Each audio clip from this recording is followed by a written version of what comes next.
bieži vien ir ļoti labs rīks, kur šobrīd arī var pārliecināties arī kurš pircējs patiecīgu maksu. Tā ir tāda platforma Cenu banka, kur tiek apkopoti tātad notikušie darījumi un paralēli tiek kopēta informācija no sludinājumu portāliem.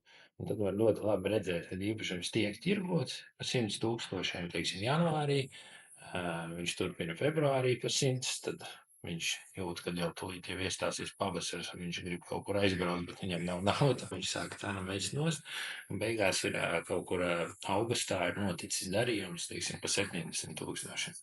Un vērtētājs un arī, teiksim, tie cilvēki, kas to portālu lieto, viņiem ir pēc tam iespējas paskatīties, kāds tad ir bijis tas sākotnējais piedāvājuma cipars un kāds ir reālais darījums. Un tad bieži vien tā atšķirība tur ir pat 10, 20, 30% atsevišķos gadījumos.